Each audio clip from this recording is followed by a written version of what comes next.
da EJUDE do Tribunal de Justiça depois oportunamente, tá? Tudo em ordem aí, Henrique? Sim, senhor. Gravando. Então, com a palavra, doutor Fábio.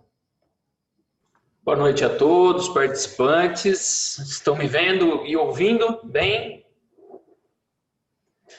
Bom, senhores, daremos início agora ao terceiro encontro para estudo de casos, que é promovido pela Universidade Federal do Mato Grosso do Sul e pela Escola Judicial do Tribunal de Justiça, e conta ainda com o apoio do Instituto de Desenvolvimento Humano Global, do Centro Acadêmico Jorge Eustáquio Frias, o CAGEF. Hoje temos como convidado dessa noite o Dr. Rodrigo Barioni, já anunciado aí pelo professor Luiz Henrique, a quem me fez o honroso convite de substituir a professora Lívia como mediador desse evento.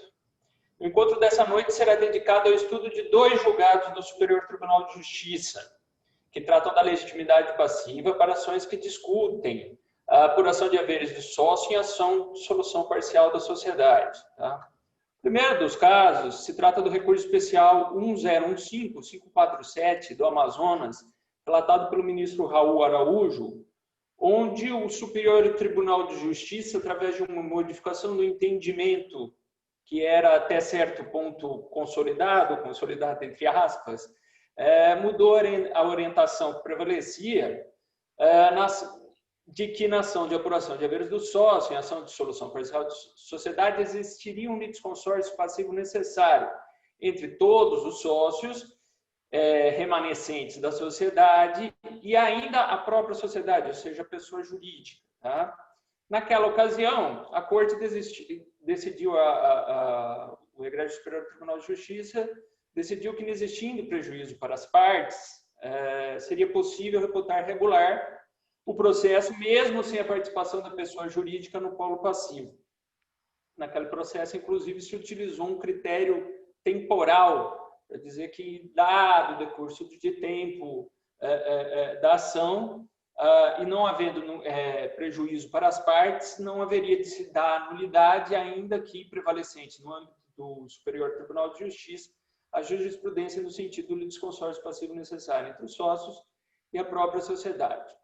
O segundo dos casos que nós vamos estudar no evento de hoje é o recurso especial 1.402.64 do Rio Grande do Sul, relatado esse pela ministra Nancy Andrighi, em que se decidiu sobre a existência do litisconsórcio passivo necessário entre todos os sócios e a companhia em ação de solução parcial. Naquele julgado, ao contrário do julgado anterior relatado pelo ministro Raul Araújo, se decidiu pela desnecessidade da participação de todos os sócios como litisconsórcios passivos necessários, se o feito já era integrado pela pessoa jurídica no polo passivo.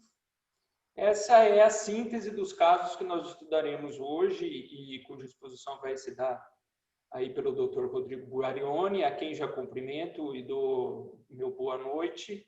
Não sei se ele se lembra, eu conheci pessoalmente em algum dos eventos do Fórum Permanente de Processualistas Civis,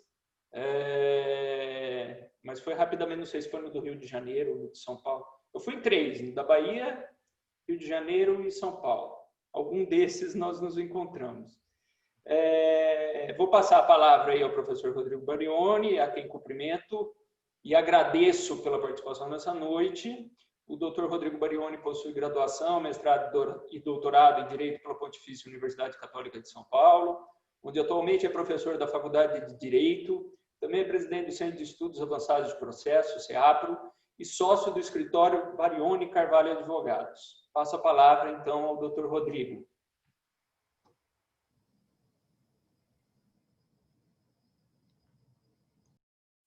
Eu peço desculpas que acho que eu tinha perdido a conexão aqui, mas agora eu voltei.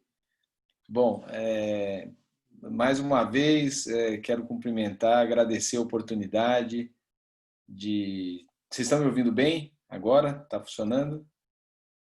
Tá.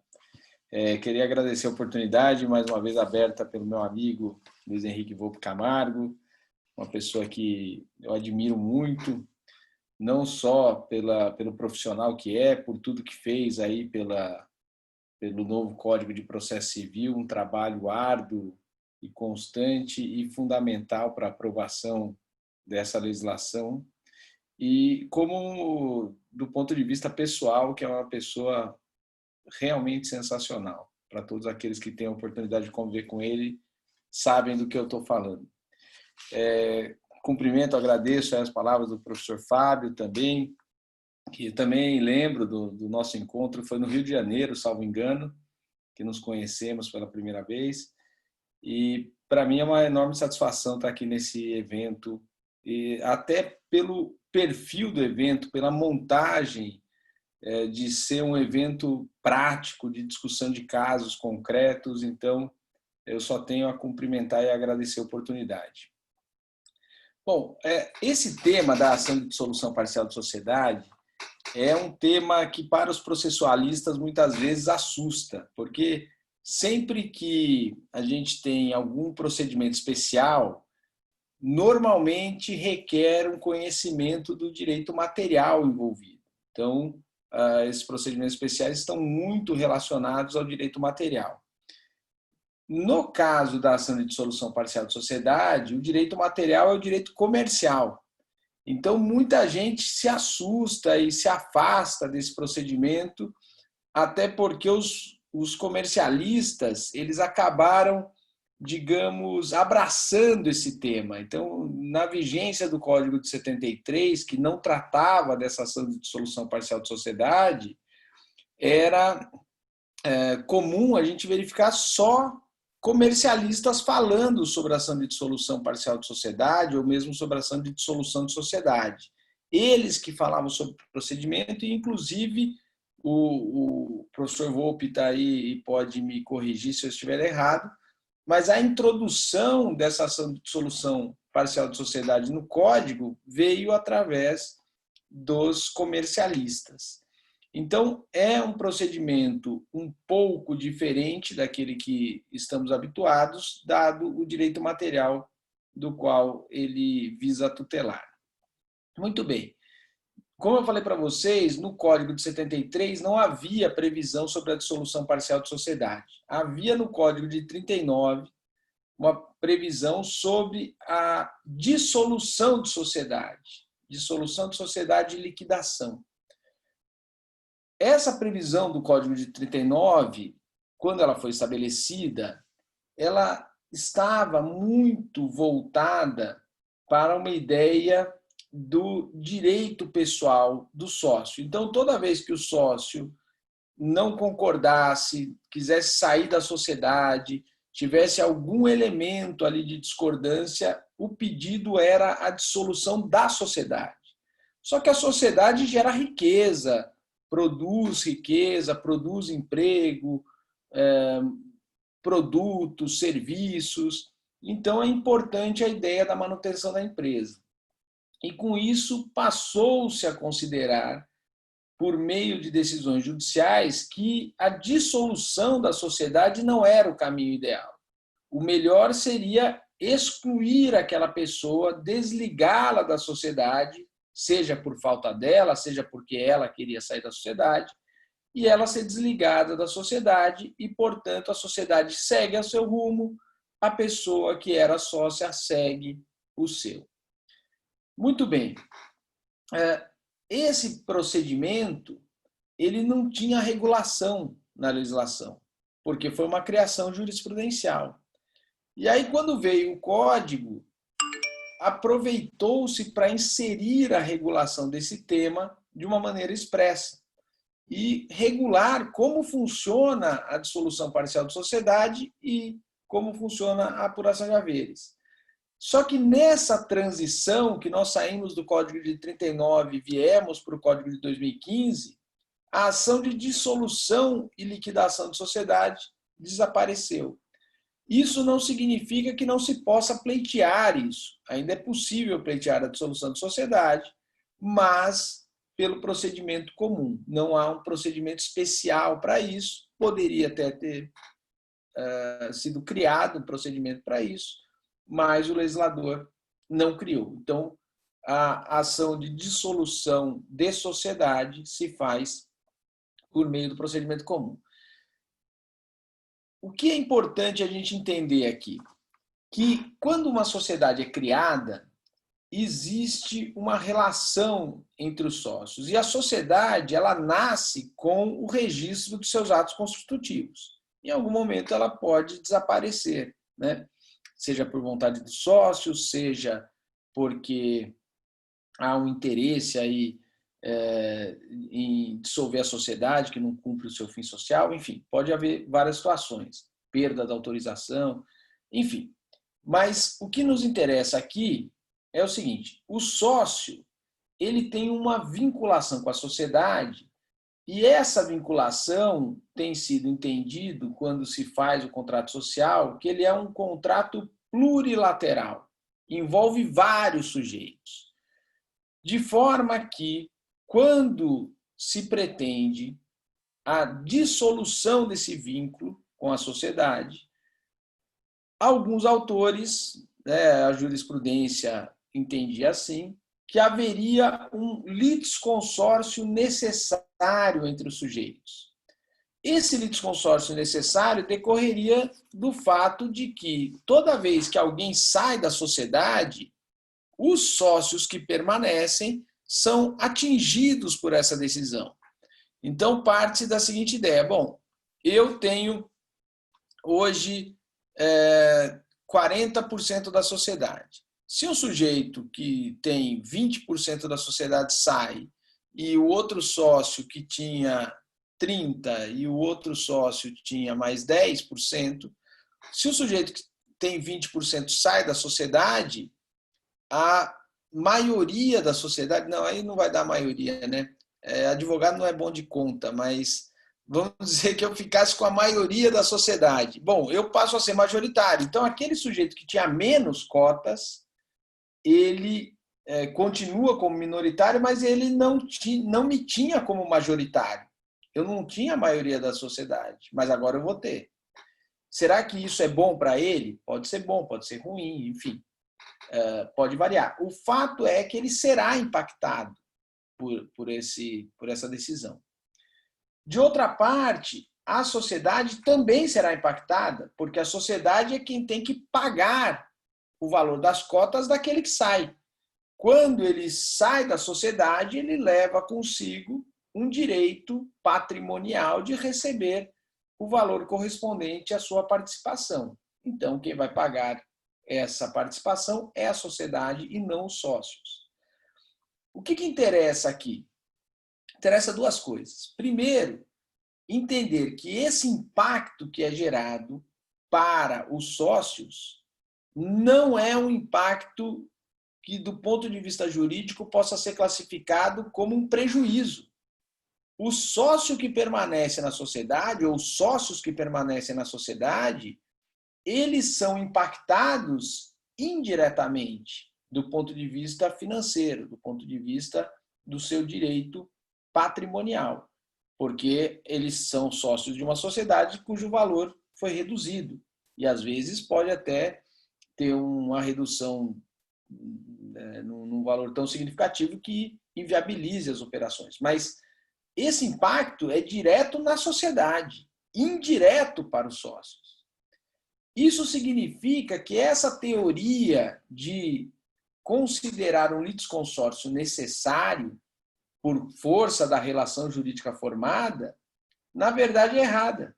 Essa ideia é absolutamente errada, porque não há prejuízo para aquele sujeito que permanece como sócio. Qualquer prejuízo, qualquer dano ao seu direito será indireto. O que há é um impacto de fato. Um que era minoritário se torna majoritário, o sujeito que não tinha poder de deliberação sozinho para determinadas matérias passa a ter, e assim por diante. Isso aí realmente pode acontecer. Mas, do ponto de vista jurídico, não há dano para aquele que fica na sociedade. Só que o Código, ele adotou uma regra de estabelecer um litisconsórcio necessário, na linha do que vinha na jurisprudência. E estabeleceu essa regra de que há um litisconsórcio necessário formado entre os sócios e a sociedade. A sociedade, perfeitamente, o vínculo daquele que sai é com a sociedade. Então, quando ele se retira, ele tem que incluir a sociedade no polo passivo da demanda. Agora, os outros sócios, eles se tornam partes de um processo pelo simples fato de serem sócios. É algo que muitos comercialistas já criticavam na vigência do Código passado, essa interpretação, essa ideia, e que no novo Código também é muito criticado, porque o sujeito vira réu de um processo. Imagina, um sujeito quer sair da sociedade, quer se desligar, e eu me torno réu porque eu sou sócio dessa sociedade, porque eu tenho 2% da sociedade. Então, é algo que não deveria ter sido feito pelo Código. Na verdade, o Código deveria ter adotado a solução de comunicar os sócios e aqueles que quiserem poderiam participar do processo, ou seja, na qualidade de assistentes. Eles são indiretamente, a relação jurídica deles pode vir a ser atingida por conta daquela decisão, mas não há um prejuízo direto daquela decisão. Aqui vale também a lembrança da ideia, né, do direito empresarial de que não se confundem as personalidades do sócio com da pessoa jurídica da qual ele é sócio. Assim como o patrimônio de cada um é diferente, do sócio e da sociedade. Então, aqui, ao meu ver, houve digamos aí, um equívoco do legislador ao considerar que haveria um litisconsórcio necessário. Muito bem, só que sob a rubrica de dissolução parcial de sociedade, e isso 599 trata de maneira bem clara, ele diz o seguinte: a ação de dissolução parcial da sociedade pode ter por objeto a dissolução mesmo, essa desvinculação do sócio, ou a apuração dos haveres. Então, tem a mesma nomenclatura, muito embora não seja tecnicamente a melhor. Deveria se falar em dissolução parcial de sociedade no rompimento do vínculo e apuração de haveres separado. Então, o capítulo deveria ter chamado das ações de dissolução parcial de sociedade e de apuração de haveres. Muito bem, mas não foi a denominação, colocou ação de dissolução parcial de sociedade, isso aí não é relevante, né? É só um rótulo que vai ser atribuído. Mas tem uma outra pretensão que é a apuração de haveres. E a apuração de haveres é uma pretensão que se exerce contra a sociedade. O sócio que está saindo, ele pede à sociedade que pague a sua participação.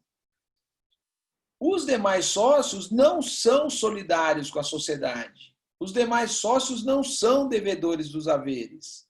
Simplesmente a sociedade é a devedora dos haveres. Portanto, aqui a gente tem digamos, uma situação um pouco diferente, né? Muito embora na dissolução, na resolução ali, possa considerar que há um vínculo entre os sócios, etc., e isso justificaria, o que, ao meu ver, não justifica, mas, enfim, foi a solução jurídica dada pelo Código. Do ponto de vista da apuração de haveres, isso não existe. O sócio não pode responder por uma dívida da sociedade. Isso é algo, digamos, primário aí em direito comercial. Então, essa distinção entre sociedade e sócio faz com que, na apuração de haveres, a legitimidade tenha que ser diferente. Aí vocês vão falar para mim, pô, mas espera aí, lendo o Código fala lá no artigo 601 que os sócios e a sociedade serão citados.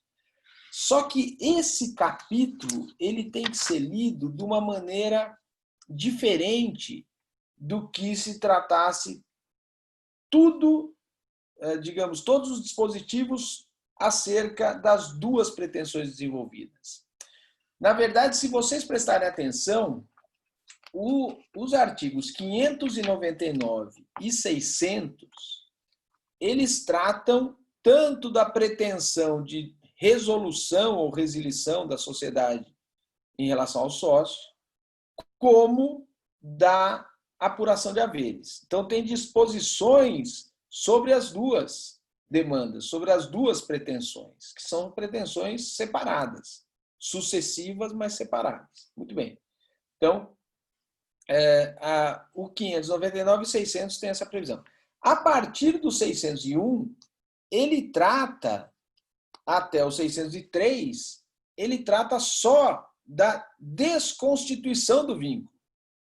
Tanto é verdade que, se a gente for ler ali no artigo 603, ele fala que, se todos concordarem com a dissolução da sociedade, o juiz já vai passar imediatamente à fase de apuração de haveres. Então, isso significa que essa etapa está sendo regulada dos artigos 601 a 603. E, a partir do 604, ele regula a apuração de haveres. Isso significa o seguinte, basicamente, do ponto de vista interpretativo, que nós temos que ler esse capítulo como se ele tivesse divisões em seções, como acontece nas ações possessórias, como acontece nas ações de divisão e demarcação de terras. Tem seções para tratar de cada um dos procedimentos. E aqui, apesar da omissão do legislador, para fazer sentido a leitura desse capítulo todo, nós precisamos dividir. Então, o 599 e o 600 seriam as disposições gerais. O 601 ao 603, da ação de dissolução parcial de sociedade, ou resolução da sociedade, como ele fala. E, a partir do 604, da pretensão de apuração de haveres. Aí a leitura se torna mais simples e nós percebemos que faz sentido a organização que o legislador pretendeu dar. Ainda que se discorde dela, ainda que se discorde que é um litisconsórcio necessário, aqui é um litisconsórcio necessário por força de lei. Agora, disso não decorre que um sócio de uma sociedade venha a ser incluído como devedor, juntamente com a sociedade, de uma dívida que não é dele. Isso não faz o menor sentido.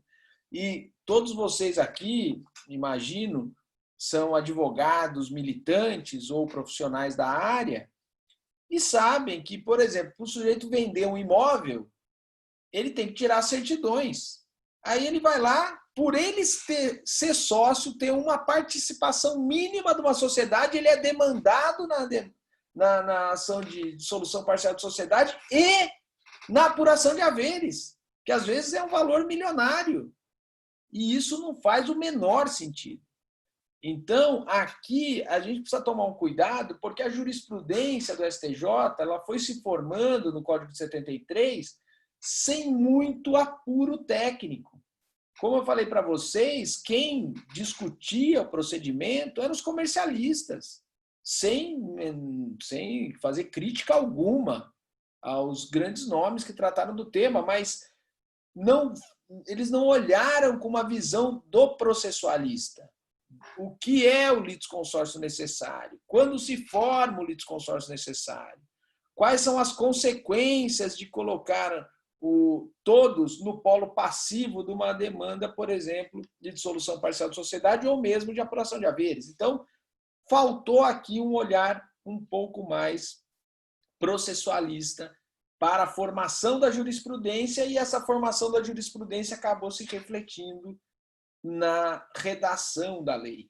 Então, esse é um reparo que deve ser feito e que deve-se ter atenção, porque tem consequências práticas relevantes. Não é simplesmente um apego. Mas é que ele gosta tudo bonitinho, os processualistas são chatos, ficam ali criando classificações e eles querem enquadrar. Não é isso. É que tem repercussões práticas relevantes e isso pode impactar no dia a dia da pessoa, né? Então, o sujeito fala, não vou ser sócio de sociedade nenhuma, porque depois eu posso ser demandado aí numa apuração de haveres, não consigo mais vender meu patrimônio, fico todo bloqueado, etc.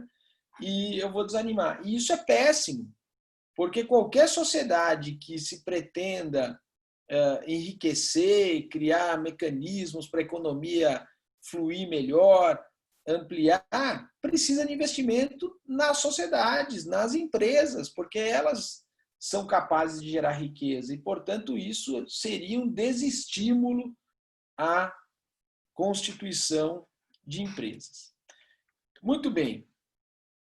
Aí vem uma questão que eu não sei, aí o professor Volpe pode me auxiliar. Se eu já começo a tratar o 601 ou deixamos isso para tratar no debate das questões, dos acórdãos. Vamos falar quando, a propósito dos acórdãos, Mariana, você podia só concluir essa parte inicial, não sei se quer concluir alguma coisa, mas deixa o 601 especificamente depois que o Fábio formular as perguntas para nós. Tá ótimo. Não, perfeito, perfeito.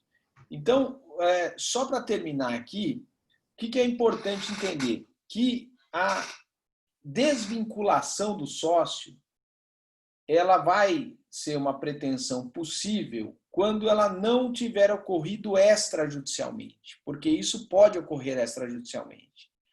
E do ponto de vista extrajudicial, tem duas situações que são importantes.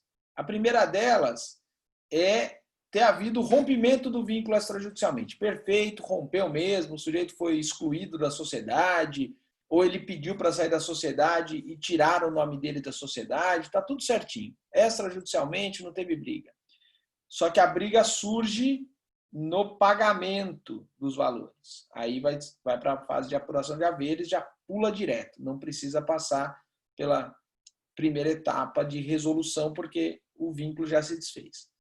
Agora, pode acontecer de o sujeito notificar a sociedade, por exemplo, exercendo um direito de recesso sobre uma deliberação que foi tomada na sociedade, fala, eu quero sair da sociedade. E eles falam, não, por essa razão você não pode sair. O que acontece é o seguinte, quando eu notifico, a lei diz que essa notificação já vai gerar efeitos. Eu não preciso fazer mais nada. Só que a não aceitação da saída da sociedade gera a necessidade de entrar com a ação de dissolução parcial de sociedade, mas aí não será uma ação desconstitutiva. Eu não estou rompendo o vínculo por ela. Eu só estou declarando que o vínculo foi rompido lá atrás. Então, isso é importante entender também, que a ação de dissolução parcial de sociedade, muito embora ela passe a impressão de que sempre será uma ação desconstitutiva, às vezes ela pode ser uma ação declaratória, porque o rompimento do vínculo aconteceu lá atrás, por meio da notificação, cuja validade não foi reconhecida pela sociedade. E, portanto, será necessário haver a ação de dissolução parcial de sociedade para declarar que houve o rompimento do vínculo.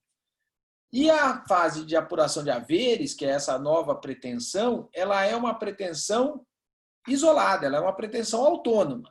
Eu posso dissolver o vínculo e não pleitear nenhum dinheiro, porque eu acho que a sociedade não tem dinheiro nenhum, eu nem vou perder tempo com isso. Ou eu posso entrar direto com a apuração de haveres se o rompimento já aconteceu extrajudicialmente. Então, é uma pretensão autônoma. E aí, isso significa que, às vezes, ela pode ser uma pretensão sucessiva, dissolução parcial de sociedade, posteriormente, apuração de haveres. Não é uma acumulação típica, porque não é que você pede na inicial e o juiz vai julgar tudo junto, como acontece na acumulação de pedidos. Você vai pedir na inicial, mas, na verdade, é uma acumulação sucessiva. Então, esse pedido na inicial, ao meu ver, sequer é necessário, porque tem essa primeira pretensão e depois tem a segunda. Ou vai ter só a apuração de haveres, ou, em algumas situações, só a dissolução parcial de sociedade. Então, eu acho que esse panorama inicial que eu queria dar para vocês, só para entenderem um pouquinho mais da ação de dissolução parcial de sociedade, aqueles que não têm uma vivência maior com isso, mas se quiserem perguntar também, eu fico à disposição aqui para qualquer esclarecimento. Agradecer aí Volta a palavra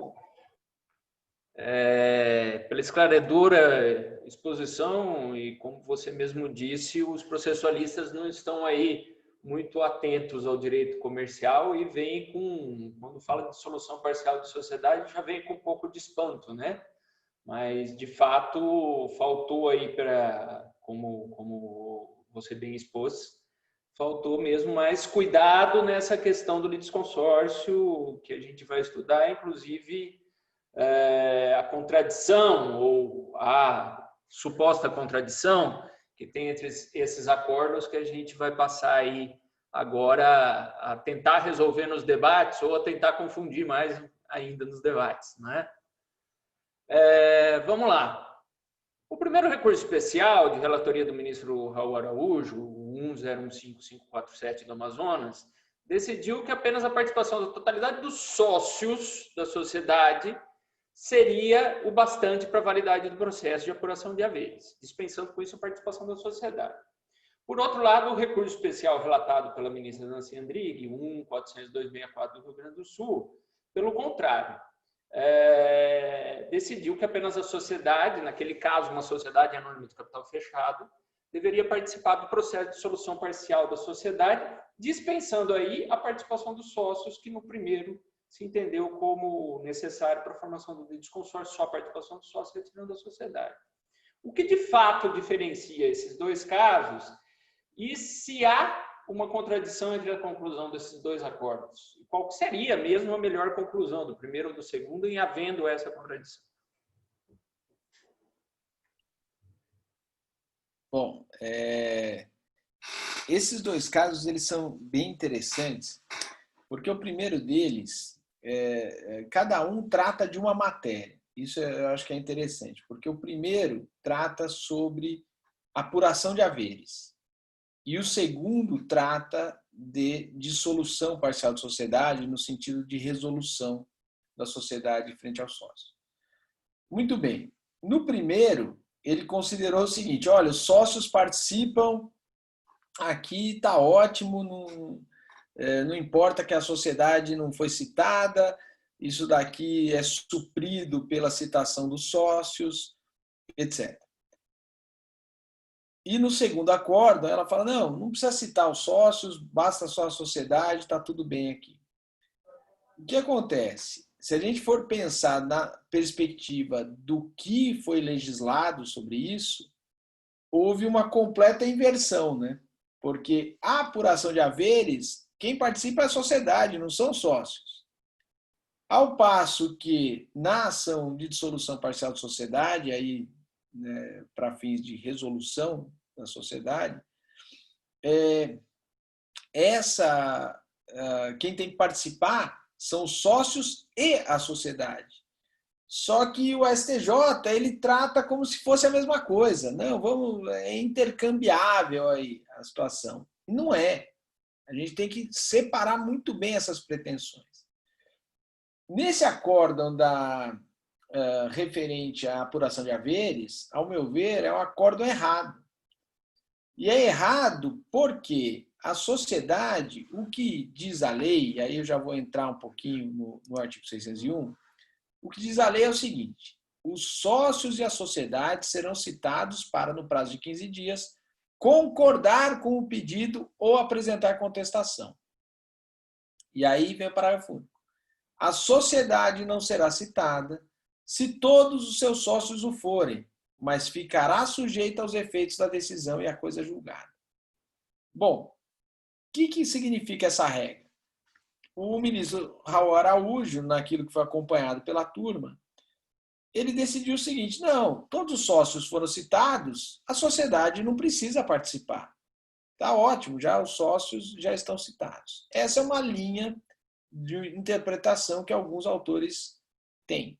Só que essa linha de interpretação, ela viola um princípio básico, que é um princípio constitucional, que ninguém será privado dos seus bens sem o devido processo legal.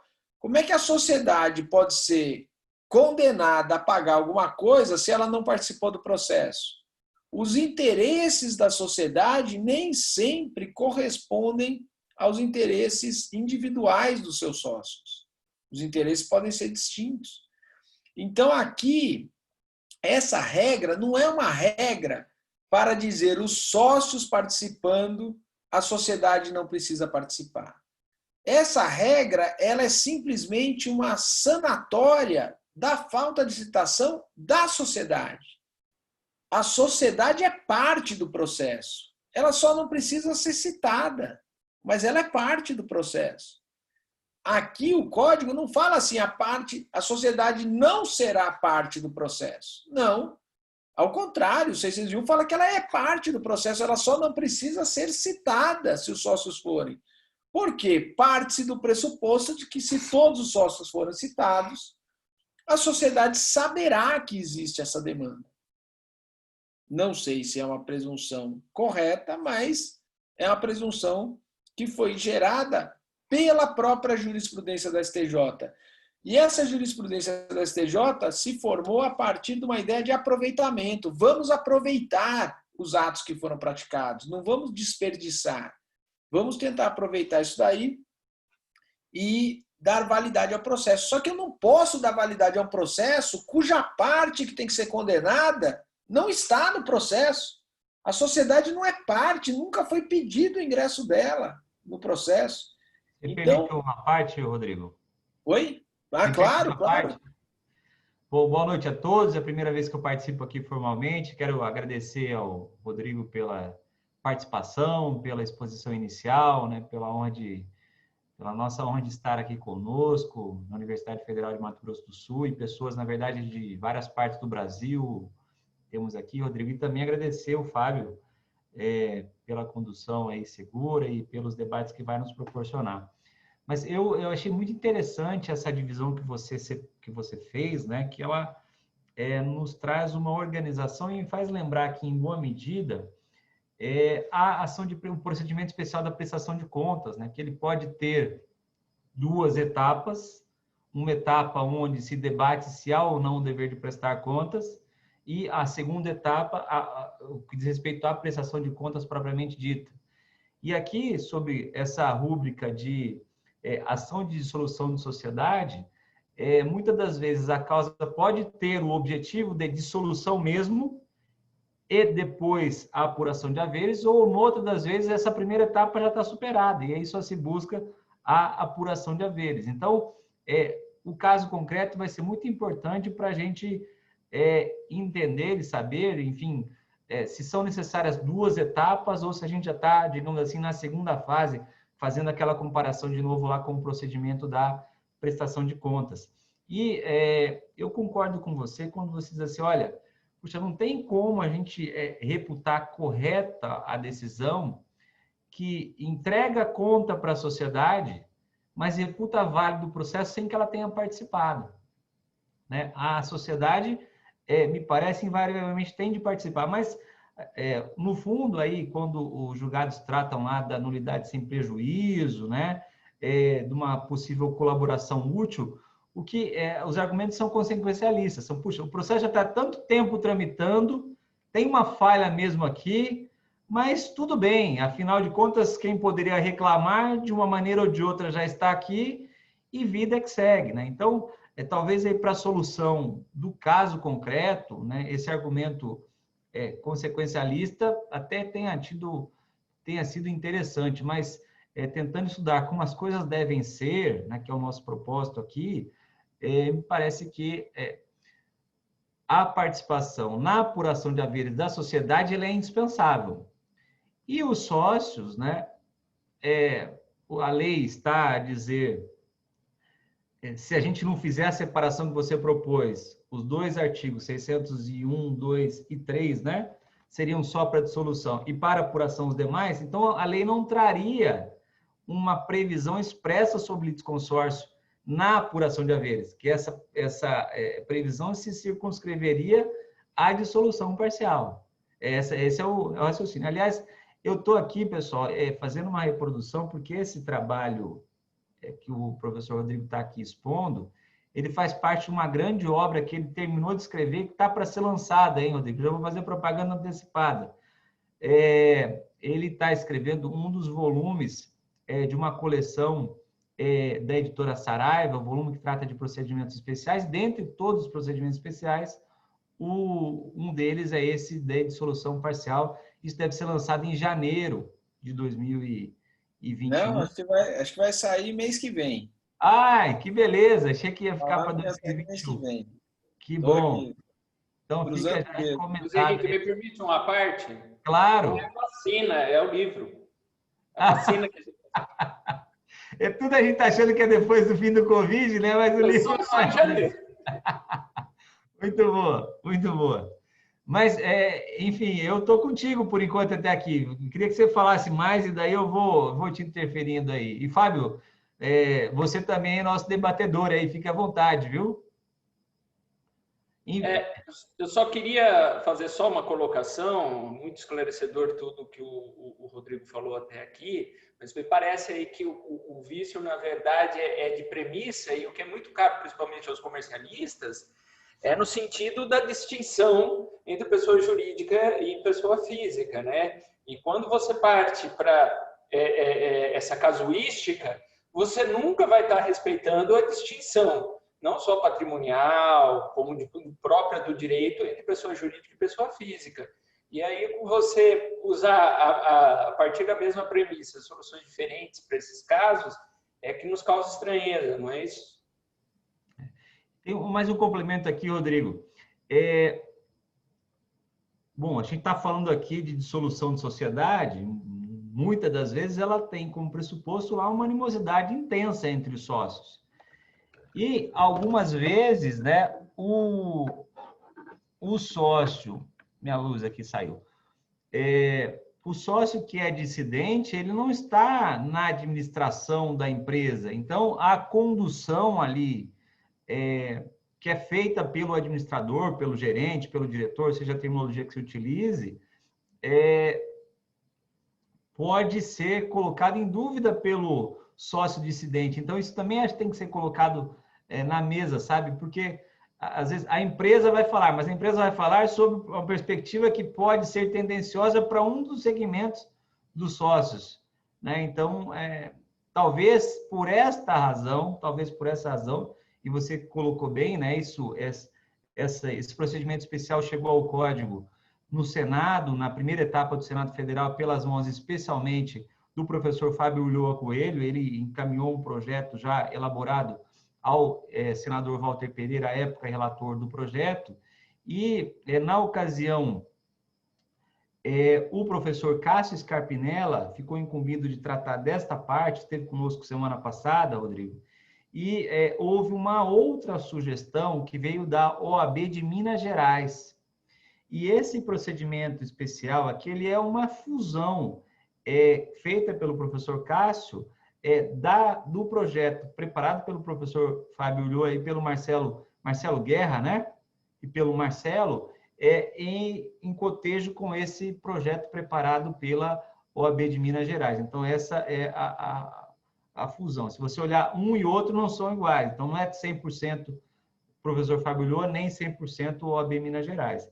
Mas talvez aí essa previsão do 601 ela tenha como pano de fundo essa divergência que insta a dissolução, né? Na maioria das vezes a dissolução vai ser palco de acirradas disputas. E aí quem comanda a empresa vai conduzir o processo de uma forma, daí então por isso se permitir voz aos demais sócios que não estão no comando da empresa. Não, perfeito.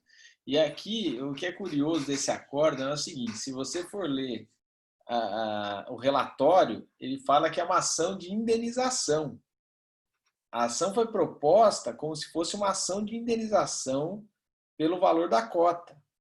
Não foi proposta com o nome de dissolução de sociedade, apuração de haveres, nada disso. Você tenta alguma ação de indenização, eles falam, não, isso aqui é uma apuração de haveres que você está pedindo. Então, se é uma apuração de haveres, tudo bem, vamos sanar aqui o defeito e considerar que a sociedade não precisa se defender e segue o jogo. Quando, na verdade, eles deveriam ter, possivelmente, claro, a gente não teve acesso às peças do processo, etc., poderia ser uma pretensão de apuração de haveres, mas pode ser que não, que seja uma indenização contra os sócios mesmo, pelos atos que os sócios praticaram, enfim. A gente não sabe maiores detalhes, mas no que interessa aqui,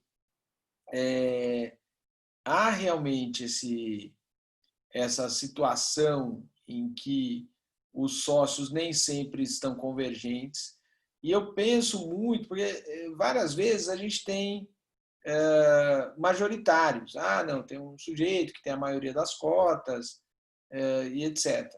Então, ele delibera as coisas. Agora, muitas vezes não tem majoritários. As empresas se formam com percentuais iguais. Cada um tem 20%. São 5 amigos, montam uma empresa e tem 20% de participação cada um. Então, ninguém é majoritário nessa empresa. E aí fica aquela situação em que os sujeitos, às vezes, vão ter opiniões divergentes, só que a sociedade é administrada por um terceiro, por exemplo. É um terceiro que tem poderes de administração da sociedade, que foi nomeado pela diretoria, etc, etc. Tudo bonitinho. E aí ele vai ter esse poder de administração da sociedade. Bom, se esse sujeito administra a sociedade, pode ser que a visão dele não seja convergente com a de alguns sócios e nem com todos os sócios. Pode ser que seja divergente. É possível que ele depois seja destituído, né? Mas pode ser que tenha uma visão divergente e o papel desse sujeito que administra é preservar o direito da sociedade, não de um sócio ou de outro, mas da sociedade. Então, ele age no interesse da sociedade, senão ele pode ser responsabilizado, inclusive. Então, há esses pontos que precisam ser sopesados. Claro que, como falou o professor Volpi, às vezes, já chegou até aqui, faz muitos anos, etc. Tudo bem, vai, segue o jogo. Você não provou que a sociedade alegaria alguma coisa diferente do que vocês alegaram, então segue o jogo. Só que a gente precisa preservar a técnica, porque uma decisão dessa, e esse é um ponto que acho que é importante explorar quando a gente trata num evento como esse, que se preocupa com as decisões, é uma decisão que vai servir de paradigma para várias outras atitudes. Então, o sujeito fala, não, o STJ não exige, pode entrar contra o sócio mesmo. E aí o sócio é demandado, não deveria ser demandado, mas é demandado, figura como devedor, sendo que ele não tem nada a ver com essa história. Quer dizer, não tem nada a ver. Assim, não deveria ser responsabilizado. Então, é um problema, é um perigo com essa força que hoje se outorga aos precedentes ter uma decisão como essa. Porque as pessoas vão ler como, não, isso é permitido, está ótimo, isso é certo. Né? Me permite uma parte, Rodrigo. Você fez um comentário há pouco, eu até anotei aqui, achei interessante isso, né? Porque a sua preocupação é com a inclusão do sócio no polo passivo e com o dano que isso pode lhe causar à pendência do processo. Então, vamos imaginar que o sujeito, na sua vida privada, tem um imóvel, um bem particular, que não tem absolutamente nada a ver com a sociedade, e que ele vai vender esse imóvel. E aí o seu comprador vai tirar uma certidão lá. E aparece a pendência do processo. Aí esse comprador, ele pode se assustar, quando, na verdade, como nesse exemplo aqui do ministro Raul Araújo, a conta não ia ficar jamais para esse sócio. A conta era da sociedade, que não participou do processo, mas isso vai causar prejuízo ao sócio, porque um terceiro pode se assustar com a pendência daquela causa e deixar, por exemplo, de fazer um negócio com ele. Então, é estranho, né? Ao mesmo tempo em que é bacana, assim, o código se preocupar com, puxa, dê oportunidade, o sujeito, a vida dele, de alguma maneira, vai ser impactada, ele tem que participar do processo. Mas, algumas vezes, essa participação é nociva ao próprio sócio, tanto melhor se fosse só a sociedade que estivesse fazendo as vezes ali. Exatamente. O Marcelo Adamec e o Haroldo Valadão, eles têm um livro sobre dissolução parcial da sociedade, no novo CPC, e eles colocam isso, que era já uma crítica que eles faziam anteriormente. E ele fala, bom, o sócio vira réu por ser sócio. Nada é imputado a ele, não tem nenhum ato que ele praticou, não tem nada. Ele vira sócio, vira réu por ser sócio, que é um negócio péssimo, porque a gente sabe as repercussões que isso tem na vida privada, né, na vida comum. Então, realmente, imagina, você vira sócio de uma sociedade, você põe R$50 mil compra 5% da sociedade. Então, a sociedade vale R$1 milhão. Aí um sócio sai lá e ele tem R$400 mil para receber, né? Ou mais, sei lá, se você pôs 50 mil, mas a sociedade se valorizou, etc, etc, tem um monte de coisa, passa a valer R$10 milhões. O sujeito que tem 30% pede para sair da sociedade. Aí aparece seu nome como devedor, você põe 50 mil reais, você aparece como devedor de 3 milhões e 300 mil reais, sei lá. Quer dizer, não ainda devedor, mas como parte num processo que envolve essa discussão, né? Que já levanta uma... Exatamente, exatamente. Quer dizer, o negócio, assim, é muito pernicioso, porque não é simplesmente, mas tudo bem, ficou ali. Mas a preocupação é o exemplo que a gente está trazendo a partir de decisões do STJ. O STJ está falando, não, tudo bem, fica tranquilo que está tudo certo. Ele deveria, sinceramente, mandar invalidar o processo e volta, ver se a sociedade tem alguma coisa para dizer, ou tenta corrigir no meio do caminho ali, fala, então tudo bem, cita a sociedade, cria uma flexibilização procedimental para ouvir a sociedade já partir direto para uma decisão, sei lá, enfim. Poderia se pensar outras soluções, não sei se seriam, eu estou elucubrando agora isso aí, mas de toda forma, o que não me parece razoável é ter um precedente do STJ que fale, você entrou contra os sócios e está tudo bem. Porque, às vezes, isso pode ser até uma estratégia para prejudicar o sócio. Sim. Ele fala, bom, eu vou pressioná-lo porque eu vou entrar com a ação contra ele, todos os sócios, e, de repente, eles querem fazer um acordo comigo rápido aqui para me pagar. Pode ser uma estratégia. Então, eu acho que isso daí deveria ser evitado. Fala, Fábio. Nada, só para colocar mais um adendo nisso aí, que também, nem precisando ir tão longe, ou talvez num prejuízo que pode ser um suposto prejuízo, por exemplo, um imóvel que ele queira vender ou não, você tem custas e honorários também, né? Ele vai responder, né? Numa ação, como o exemplo que o Rodrigo bem colocou, que ele colocou 50 mil reais e aparece uma ação de 3 milhões, 4 milhões.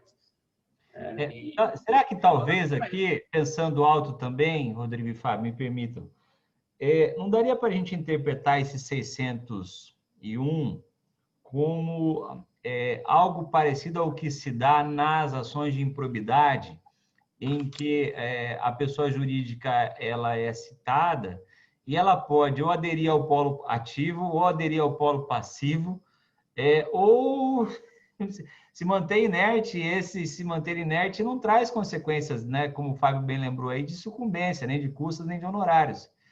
Talvez esteja incompleta essa previsão aí do 601, que ele pode concordar ou apresentar contestação. Talvez a gente possa defender que a parte final ela é exemplificativa, que então ele poderia ter outras condutas além dessa, como, por exemplo, se abster e não gerar com isso nenhum tipo de consequência, já que não resistiu à pretensão. Não quer ficar como espectador e, a depender do desenvolvimento do processo, pode até optar por se manifestar dali para frente, mas sem que isso lhe traga uma consequência, por exemplo, foi citado, não se defendeu, é revel. Sim. Isso seria... Mas o que eu acho interessante é o seguinte, o 603, ele tenta trazer uma solução alternativa. Ele fala assim, se houver manifestação expressa e unânime pela concordância da dissolução, o juiz a decretará, passando-se imediatamente à fase de liquidação. E aí ele fala, nessa hipótese, né, a hipótese do caput, não haverá condenação em honorários de nenhuma das partes, e as custas serão rateadas segundo a participação no capital social. Então, me parece uma solução boa. Se você não quer... por exemplo, o sujeito fala assim, eu quero sair da sociedade, quero exercer o meu direito de retirada, quero me retirar da sociedade. O sócio vai lá e fala assim, estou de acordo, tudo bem, pode sair, por mim. Eu tenho uma visão de que esse dispositivo, embora ele fale a manifestação expressa e unânime de todos, não vai haver honorários, eu entendo que aqueles que se manifestarem concordando com o pedido de saída da sociedade, esses não podem ser condenados em honorários, porque eles não deram causa. A gente vai aplicar o princípio da causalidade. Então, ó, por mim, tudo bem, pode sair. Quer sair, eu não sou contra. Mas Rodrigo, aí me utilizando daquela separação que você propôs no começo. Não haveria honorários aqui nesta primeira etapa, mas aí na segunda, lá na apuração de haveres, aí sim, né? Então, porque na segunda ele não pode ser parte, de jeito nenhum. Na segunda não tem pretensão contra ele. Contra o sócio. Porque esse que é o problema, a gente permitir que o sócio, na apuração de haveres, porque na dissolução de sociedade, bem ou mal, está aqui o dispositivo falando que ele vai ser citado. Agora, se a gente conseguir confinar esse dispositivo só à dissolução parcial de sociedade, a gente, pelo menos, libera o sócio da apuração de haveres, que é uma fase que não tem pretensão nenhuma deduzida contra ele, né? Essa que é a verdade. Então, aqui... Ao fim e ao cabo, não é ele que paga a conta, né? Oi? Ao fim e ao cabo, não é ele que paga a conta. Exatamente. Ele pagar a sociedade. Não poderia ser. Pelo menos esse dispositivo elimina um risco para ele se ele não quiser demandar, né? Se ele não quiser exigir ali. E tem uma outra situação também curiosa, olha que curioso, porque essa hipótese do 601, ele fala da sociedade e os sócios estarem no polo passivo. E se a sociedade estiver no polo ativo? Porque aqui fala que a exclusão de sócio, quem tem legitimidade é a sociedade. Se a sociedade estiver no polo ativo, os outros sócios têm que ser citados ou não? Não fala aqui. Não tem dispositivo nenhum. Sim. Eu, particularmente, entendo que não. Não precisam ser citados os demais sócios. Porque eu estou pedindo a exclusão daquele sócio. E para que a sociedade peça a exclusão do sócio, tem que ter havido deliberação da maioria. Não tem como ela entrar com a ação sem deliberação da maioria. Então, já há uma deliberação prévia. Eles já discutiram isso. Então, o sócio, se ele quiser, ele comparece ali como assistente daquele que está sendo excluído e tal. Mas não tem demanda contra eles. Nada está sendo pedido em relação a eles. Vocês saiam da sociedade. Não existe isso. Então, eu dou uma interpretação muito restritiva a esse 601 para confinar nas situações em que o sócio pede para sair da sociedade ou pede para declarar que já saiu e não foi reconhecido isso, excluindo da apuração de haveres e excluindo da ação de exclusão. Deixa eu ver se eu entendi o raciocínio, então, aqui a partir dessa sua última colocação, né? Então, nós temos um sócio autor e 4 outros sócios que, em função do 601, ocupam o polo passivo juntamente com a sociedade. Então, esse meu dedo maior aqui seria a sociedade e aqui um sócio, uma sociedade de 5. E aí, nessa primeira etapa, os sócios e a sociedade não se opõem à pretensão de dissolução. Então, ok, você quer sair, tudo bem, vida que segue. Mas aí vai passar para a etapa seguinte, que seria a apuração de haveres. Nessa etapa seguinte, esses 4 sócios, eles não precisam participar, eles não devem integrar. Então, aí seria o sócio cuja a saída já foi decretada pelo juiz na expressão do 603, e na sequência, na apuração de haveres, fica esse sócio versus a sociedade. Daí para frente, e aí, eventualmente, honorários na apuração de haveres, a depender do grau de resistência. Mas é estranho, né? Então, a gente também pode ver que se for um litisconsórcio aqui necessário, ele é até uma determinada fase. Isso. Na fase seguinte, a apuração de haveres, esse litisconsórcio desapareceria. Perfeito, porque é uma outra pretensão. Ela é uma pretensão autônoma. Na verdade, ela se parece muito com a ação de demarcação e divisão. Você demarca e depois divide. É uma demanda sucessiva. Você dissolve e depois apura. Então, são 2 demandas que têm objetos próprios e seriam sucessivas, ou pode ser autônoma só cada uma delas, né?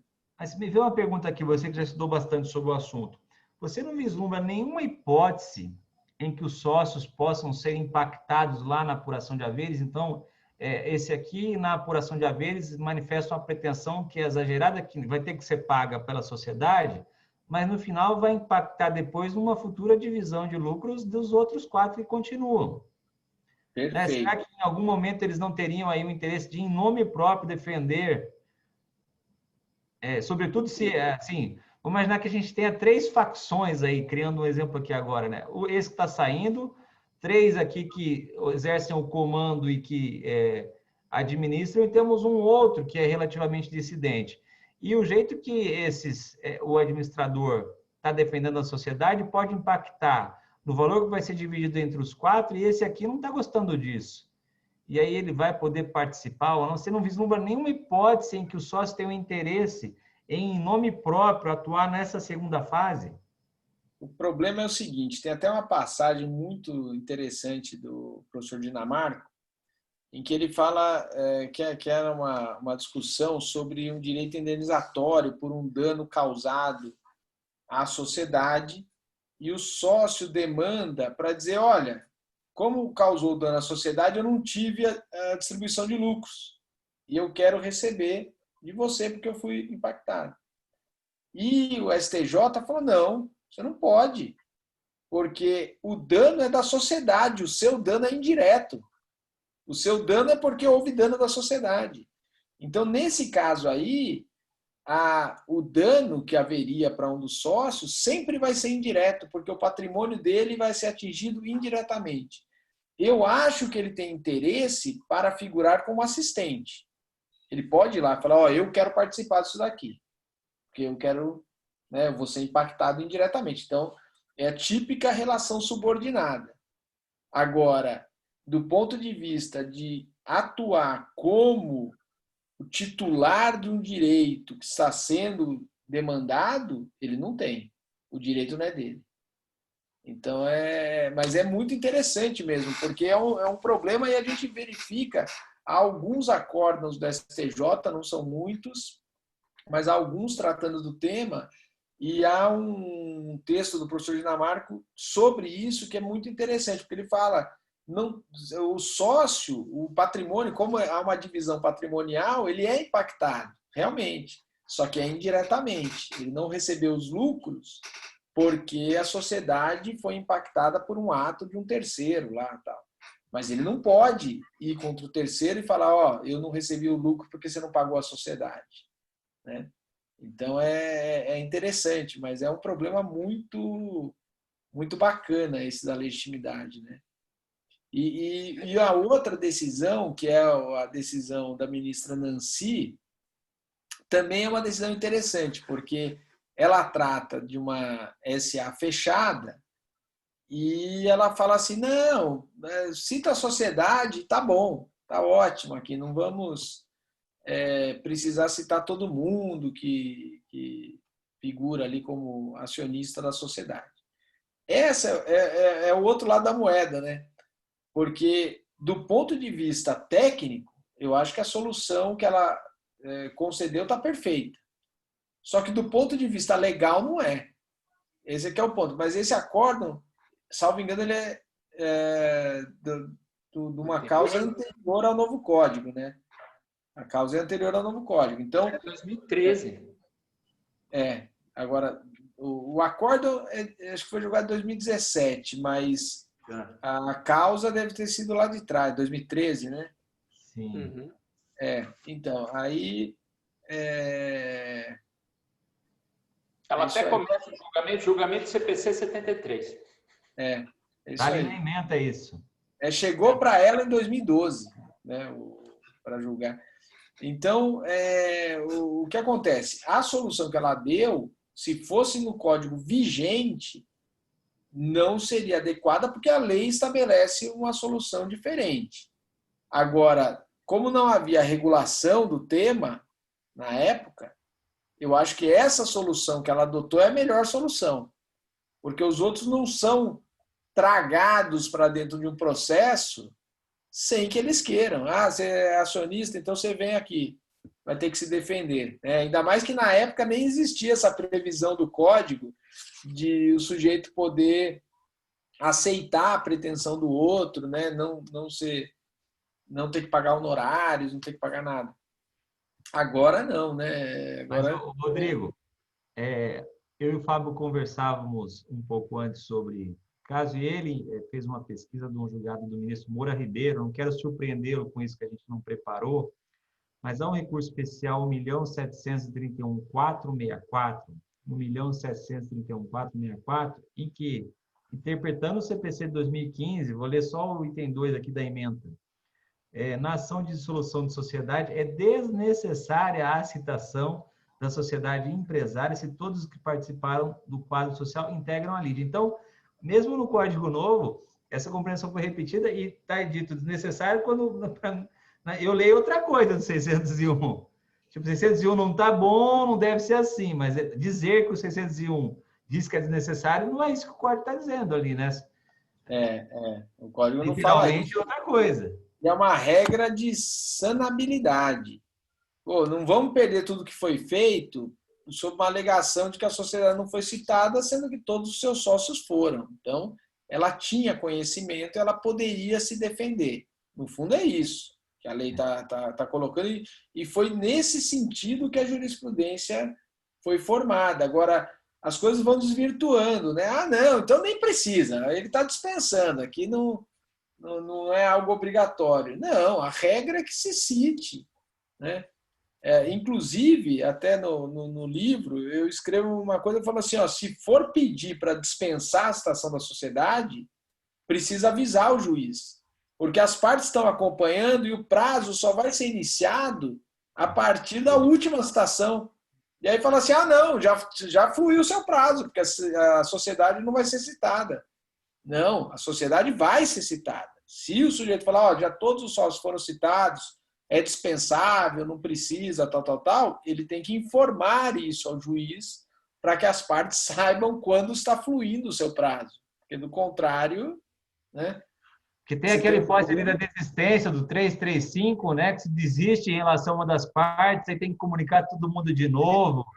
Parágrafo 2, acho que do 334, algo por ali. Mas antes do Fábio fazer a pergunta, Rodrigo, deixa eu fazer um outro comentário aqui, porque a gente também tem alguns acadêmicos aqui da universidade, além de profissionais. Outro dia, nós participamos ali da competição brasileira de processo, né, como examinador. Então, primeiro houve o exame das razões e contra-razões, o exame da peça, e depois a avaliação da exposição oral. E o que eu percebi, tanto na escrita quanto na oral, assim, a preocupação em apontar os defeitos. Olha, houve esse defeito, não fez isso quando deveria fazer, que é o que nós estamos tratando aqui, né? Tem um defeito que não... Tem uma regra que não foi observada. Toda vez que a gente for tratar de defeito, a gente não pode esquecer da palavra prejuízo, né, Rodrigo? Né, Fábio? Você tem, na verdade, quando você encontra um defeito no processo, você tem que se preocupar mais com o prejuízo que você sofreu em razão daquele defeito, porque você pode até caracterizar o defeito perfeitamente, mas o que você sofreu com aquilo? Nada, então esquece que não vai dar certo essa tese, né? E como julgador, nem adianta, não é o caso de acolher mesmo, é de aproveitar, como o tribunal fez aqui nos dois casos, né? Mas, no fundo, a gente tem mais quando estiver diante de defeito, de nulidade, de falha na condução, se preocupar mais com o prejuízo, mais com o que você sofreu de errado do que com o problema em si. E tem uma coisa aqui importante que é o seguinte, né? No caso da citação, a falta de citação, o prejuízo é in re ipsa. Você não pode falar, não, suprimiu o seu direito de defesa, mas você ia perder, porque já tem precedente, porque já tem isso, já tem... não, você ia perder de qualquer jeito. Não, peraí, tenho que ter o direito de me defender. Então, suprimir esse defeito da sociedade não me parece que depois possa falar, não, mas a sociedade não tinha nada o que falar aqui. Não tem... Bom, mas você não sabe se a sociedade não foi citada, como é que eu vou saber se ela ia falar alguma coisa importante ou não? Só se for aquele baixo mãe de Ná, né? Lembra daquela vidente? Exatamente. Os mais novos não vão lembrar, hein, Volpe? Isso aí denuncia a sua idade. É verdade. Eu lembro muito remotamente, assim. Era muito novo nessa época. Eu li uma matéria no Viva outro dia sobre ela. Não é que eu presenciei isso. Ela morreu, né? Ela morreu. Eu não sabia. O que denota mais ainda a idade de todos. Nossa, vamos avançar aqui, até pela hora.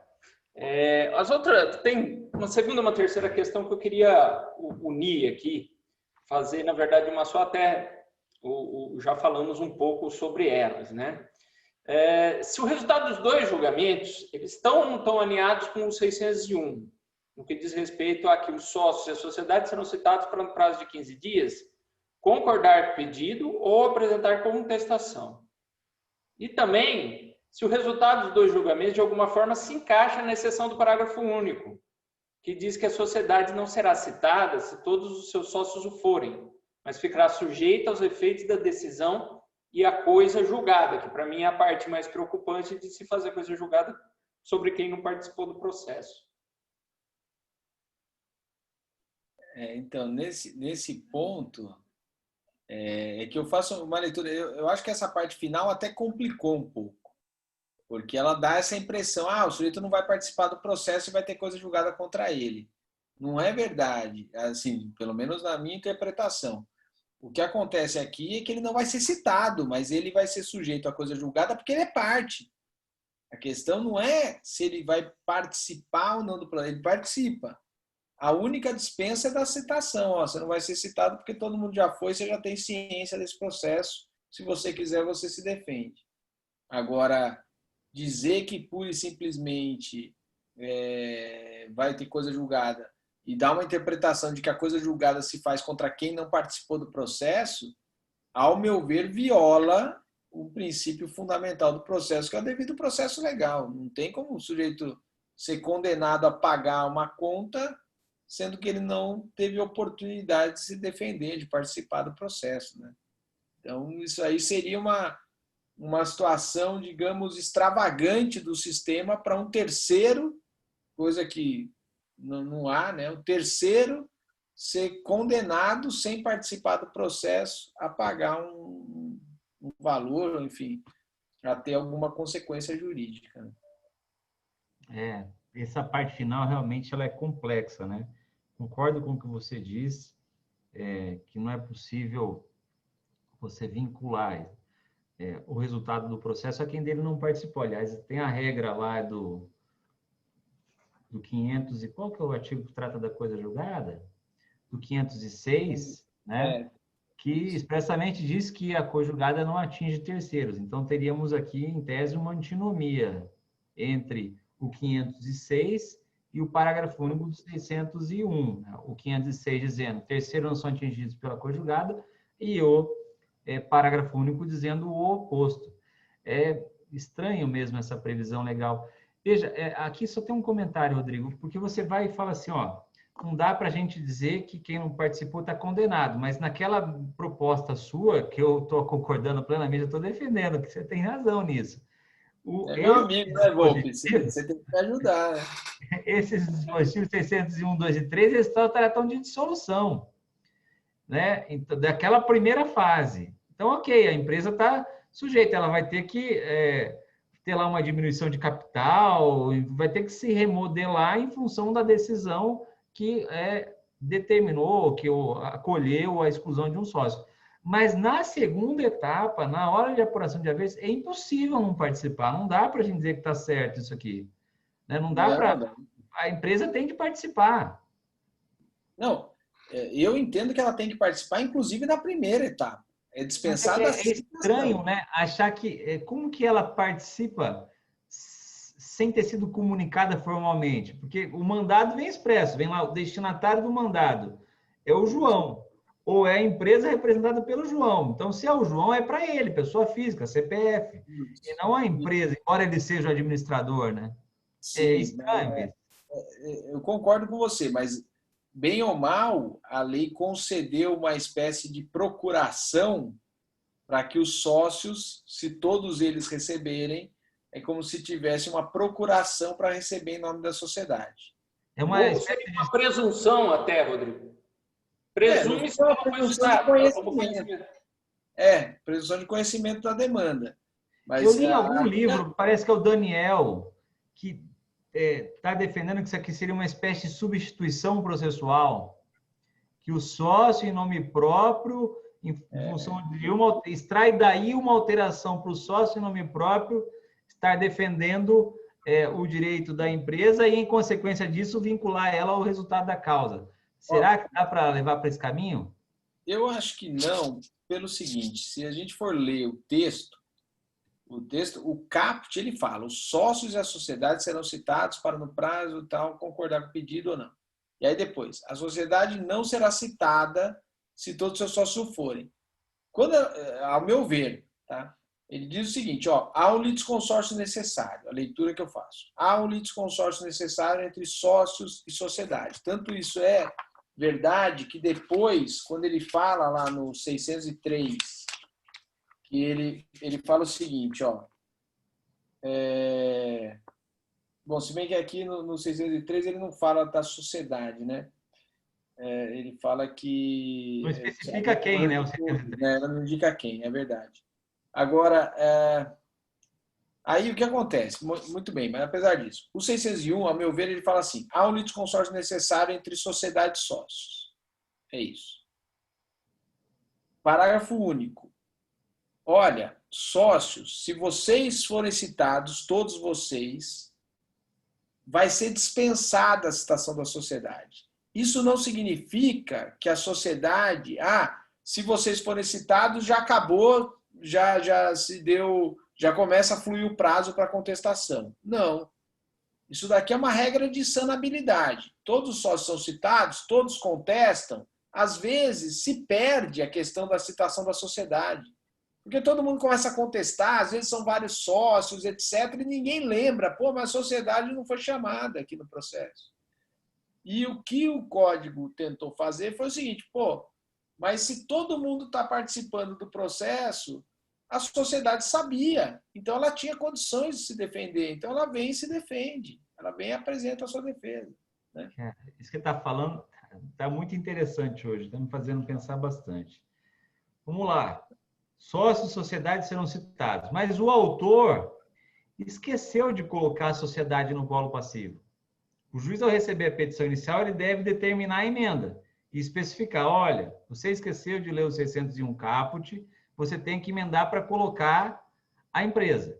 Ok, vem o autor, emenda inicial, temos a empresa e sócios, todo mundo vai ser citado e vão oferecer a sua resistência ou anuência ou silêncio, as condutas que são admissíveis ao réu nessa etapa. Aí vem o parágrafo único e fala assim, bom, se alguém esqueceu de colocar a sociedade, se o autor esqueceu de colocar a empresa no polo passivo, e o juiz não determinou a emenda, e o processo seguiu com a participação de todos os sócios, mas não da empresa, valeu, que é o que o STJ fez nos dois casos. Por isso que ele está falando que é sanabilidade. É essa que é a lógica, então? Na verdade, o que eu acho é o seguinte, a sociedade foi incluída no polo passivo, só que ela não recebeu... Pode ter o caso em que ela não foi também, né? Então, mas se ela não foi, ela tinha que ser. Aí eu acho que está errado. Por isso que eu acho que o acórdão especificamente do Raul Araújo está errado, porque ela não foi incluída no polo passivo. O que eu leio o parágrafo único é a sociedade é incluída no polo passivo, mas ela não recebeu a citação. Porque teve um tumulto ali qualquer, o sócio recebeu, o outro recebeu, todo mundo recebeu, só que a sociedade não recebeu. Ela não foi citada. Ela é parte, mas ela não foi citada. E se ela não foi citada, é uma sanabilidade da citação dela pela citação de todos os sócios. Por isso que eu digo, ela tinha condições de se defender nesse processo. Agora, ela não pode se defender no processo que ela não é parte. Se ela não for incluída como litisconsorte passivo, ela não é parte do processo, ela não pode oferecer. Como é que ela vai contestar, sendo que ela sequer é parte desse processo?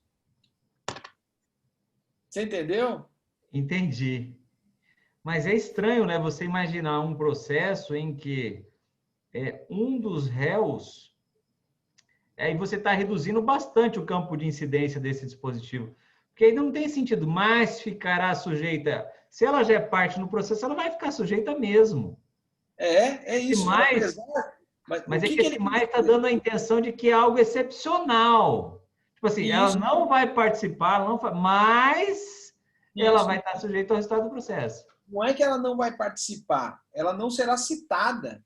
O que ele quis dizer é o seguinte, ela não será citada, mas apesar de não ser citada, ela fica sujeita à coisa julgada. Você entendeu? Ela é parte. Se a parte não fosse citada, vamos pensar uma parte comum, tem um litisconsórcio.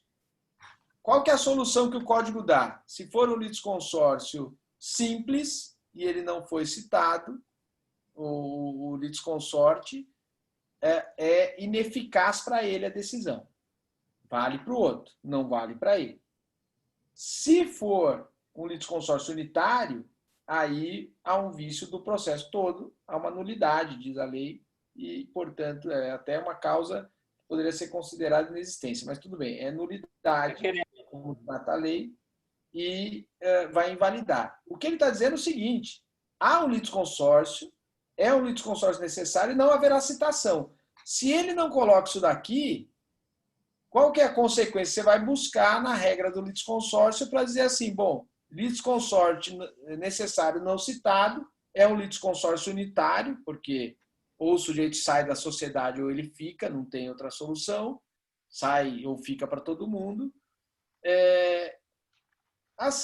O litisconsórcio necessário não foi citado, unitário seria nulidade do processo. Aí ele está falando, não tem nulidade aqui, ele poderia usar outra expressão que deixaria mais claro, sem que haja qualquer vício do processo, sei lá o quê. Então, Rodrigo, vou inverter o 601. Partindo do pressuposto do caput, de que há litisconsórcio necessário, 4 sócios em empresa, tá? A empresa está incluída no polo passivo, mas ela não foi citada, valeu a regra de sanabilidade pelo parágrafo único nesse raciocínio que você desenvolveu. Vamos inverter o cenário. Estão lá os 4 sócios e a empresa. Só que a empresa é citada e os sócios não. E aí avança o processo. Para esse cenário incide o 601 ou não? Não vai valer, vai ter que voltar para que todos sejam citados. Pelo dispositivo da lei tem que voltar para todos serem citados, né? Só se o autor desistir, senão... Só que aí, pode desistir. Aí olha que situação curiosa, né? Você vai falar assim, eu vou invalidar isso daqui porque eu tenho o direito de contestar. Tá, mas qual que é o seu direito que vai ser atingido por essa decisão? Você não vai ser atingido diretamente, mas a consequência é essa porque a lei estabeleceu que é um litisconsórcio necessário. A lei tem então, vai para a regra geral ali de invalidação. Agora, mas, como fica a revelia com tudo isso? A revelia de quem? Efeitos da revelia sobre a pessoa jurídica... Não vai ter foi citada. O consórcio é unitário, né? Só se ninguém contestar ali. Verdade. Ai, Rodrigo, eu tenho que pensar mais, rapaz. A questão 601 tem esse alcance, sabe, me parece mais que ele está querendo dizer que é um cenário em que não houve a participação e tudo bem. Porque, no final das contas, os 2 julgados que nós estamos estudando, nenhum deles encontra abrigo no 601, né? Porque nenhum deles. Não, nem assim, por essa tese que eu estou defendendo aqui, nenhum deles seria sanável. Mas vamos imaginar, então, porque aqui tem um que é apuração e outro é dissolução. Se os 2 tratassem só de dissolução, e um participou da empresa, mas não o sócio, outro participou do sócio, mas não a empresa, nenhum dos 2 está valendo, porque todos... O polo passivo teria que ser integrado pelos sócios e a pessoa jurídica nos 2 cenários. Exatamente. Só que aí, eu sinceramente acho, assim, pode acontecer, né?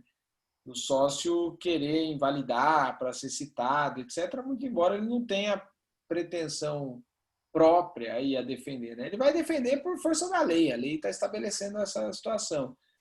Agora, o que eu acho assim, curioso seria, porque você só tem 2 formas de ver isso daqui, ou essa forma aí que é uma substituição processual, então o sujeito é parte, é titular do direito, mas a parte que está defendendo esse direito é outro.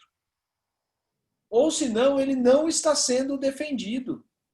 E aí tem uma violação constitucional. Então, a única salvação, digamos assim, para a constitucionalidade desse dispositivo seria considerar que isso é uma substituição processual. Mas, mas eu acho particularmente que não faz muito reduz sentido. Bastante, né?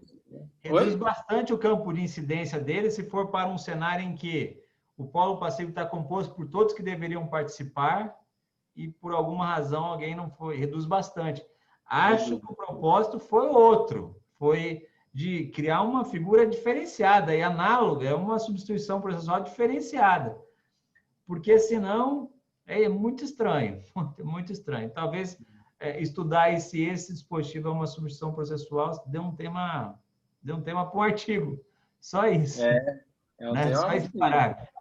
É um tema bonito e é isso, né? Quer dizer, a gente encontrar no campo do processo soluções para essas questões. Eu, particularmente, hoje, pode ser que depois eu mude de ideia, a partir do seu artigo, até que você vai escrever sobre isso, que eu mude de ideia, mas hoje eu vejo essa regra como uma regra que a sociedade participa, só que ela não será citada, porque senão fica a primeira parte também não faz sentido, entendeu? Ela não será citada, em nenhum momento fala que ela não será parte do processo. Ela não será parte. O mas é que me incomoda, sabe? O mas. Isso. Parece assim, ela não participa, mas ficará citada. Porque senão a parte final não precisaria, né? Se ela já é parte do processo, embora não citada diretamente quando é pessoa do sócio, é óbvio que ela vai fazer a conjugada de escolha dela. Concordo. Então, essa redação é uma redação truncada, porque ela não fala assim, a sociedade não será parte do processo, se seus sócios o forem. Né? Ao contrário, né? Ela fala, não será citada, porque todos os sócios já foram citados, mas ela é parte.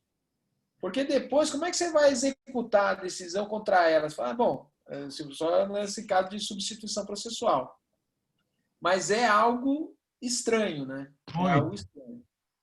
Muito. Mas é legal, acho um tema muito bonito aí. É um tema que tem muita coisa para ser explorada ainda. Dá para a gente falar umas 4 horas. Mas estamos puxando a orelha aqui por causa do horário.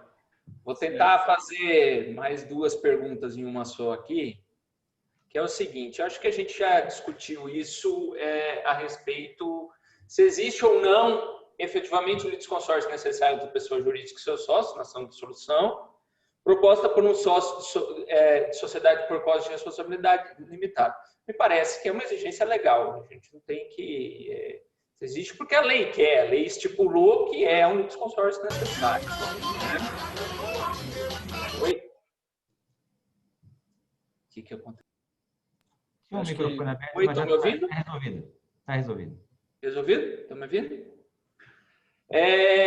O que eu acho mais importante aqui é se essa diferenciação entre sociedade anônima de capital fechado e sociedade limitada, porque cada acórdão trata de uma coisa, né? O primeiro do Raul Araújo é uma sociedade limitada. O segundo da Nancy Andrighi é uma sociedade anônima de capital fechado. Se a diferença da companhia, embora sob o tipo societário de sociedade anônima, que tem preponderância intuito persone, que era o caso da Nancy Andrighi, se o professor Rodrigo concorda com esse fundamento, no sentido ali da conclusão que, por ser intuito persone, ela poderia ir no sentido só um pouquinho, que ela dispensou a participação dos sócios, ou se não há uma contradição com isso. Então, hoje não seria permitido isso. Hoje teria que citar os sócios, porque essa é a regra que foi criada, embora eu acho que é uma regra errada, mas é a regra criada. Agora, nesse acórdão dela, o que chama a atenção é que ela permitiu a dissolução parcial de SA. Normalmente não se permite a dissolução parcial de SA. Só que o código ele foi muito feliz em estabelecer a possibilidade da dissolução parcial de SA também. Porque a SA é uma sociedade de capitais, não é uma sociedade de pessoas. O que importa é o capital. Você coloca dinheiro ali e você quer receber dinheiro. Qualquer um que compra uma ação do Banco Itaú, ele espera receber dinheiro da ação, dividendos, etc. Tal. Ele não tem amizade com o Setúbal ou com quem é o dono do banco. Ele quer receber dinheiro. Então, as SAs elas têm uma característica diferente, porque não são sociedades de pessoa. E aqui foi importante esse acórdão para mostrar que, muitas vezes, SAs, na verdade, não são essas grandes corporações. São empresas que poderiam ser limitadas, mas optaram por fazer SA, por uma questão de não divulgação do nome tão facilmente, fica só no livro de registro de ações, etc., não fica tão exposto. E, por conta disso, muita gente prefere abrir SA, mas são SAs familiares, são holdings de patrimoniais da família, etc., e isso não significa que não possa ser dissolvida. A única diferença é que a lei exige que tenha pelo menos 5% do capital para poder pedir a dissolução parcial. Senão, não pode pedir. Então, é um requisito que a lei estabeleceu, uma exigência estabelecida pela lei, para as SAs de capital fechado. Então, é possível. As de capital aberto, também vale essa regra se não tiver ação em bolsa, né, porque o regime fica igual, mas se tiver ação comercializada em bolsa, aí você vende a ação, você não precisa dissolver parcialmente a sociedade, você faz a venda e vida que segue. Agora, nesses casos de capital fechado, aí precisa de 5%. Mas a solução me parece ser idêntica, né? Avançar? Não tenho nada a acrescentar nessa, Fábio. Oi? Nessa eu não tenho nada a acrescentar. Ok. No recurso especial relatado pelo ministro Raul Araújo, ele justifica o provimento do recurso ao argumento de que não se explicitou de que forma a presença da sociedade empresária no polo passivo poderia alterar o resultado da lide, na qual já houve produção de material probatório suficiente à prolação de decisão de mérito em primeira instância, justificando a seguir o afastamento do litisconsórcio necessário pela não demonstração do prejuízo. Diante dessa afirmação, duas questões. O direito de participação da pessoa jurídica está ou não condicionado à demonstração de sua potencial colaboração útil para o resultado do processo, é aquele entendimento da formação do litisconsórcio pela lei ou pela colaboração no processo. Me parece até que já foi bem enfrentado isso. E se é possível essa mitigação do litisconsórcio necessário pela não demonstração de prejuízo, ou seja, se essa solução encontrada no recurso especial 1015.547, relatado pelo ministro Raul Araújo, é possível de ser tomada pela questão de não haver prejuízo pela não participação de alguma parte que deveria estar ali em litisconsórcio necessário. Aí eu acredito que a questão do prejuízo, se não houve citação de um litisconsórcio necessário, é em ré ipsa, né? Pouco importa se ele traria matéria relevante ou não, isso daí não dá, né? Como disse o Volpe, não tem condição de adivinhar o que ele vai fazer. Então, ele não precisa fazer, então deduz aqui sua contestação para eu ver se ela seria importante ou não.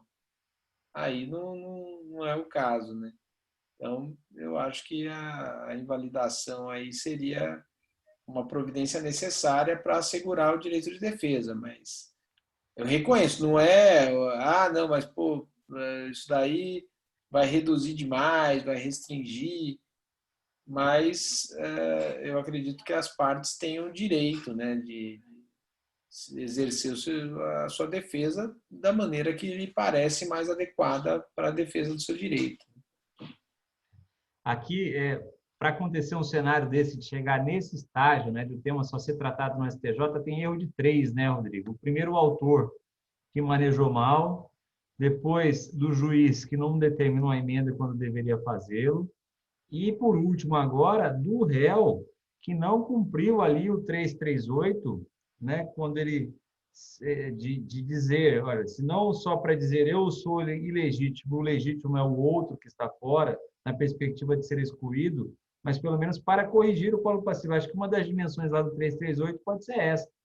Puxa, mas é séria a consequência que o código trouxe no 601, né? Se é necessário, tem que todo mundo participar. E daí, então, temos de cuidar isso, porque se não participar, não dá para lá na frente dizer, olha, como aqui foi dito, as provas estão boas, aquilo que você não poderia trazer uma colaboração útil, mas como que ele sabe que não poderia trazer uma colaboração útil? Imagina o seguinte, se ele instaura um incidente de falsidade dessas provas. Pois é. E já foi, né, a etapa. Ele está dizendo isso, é bem curioso, até essa passagem, Fábio, não sei se é uma passagem que é do ministro ou se ele está se referindo ao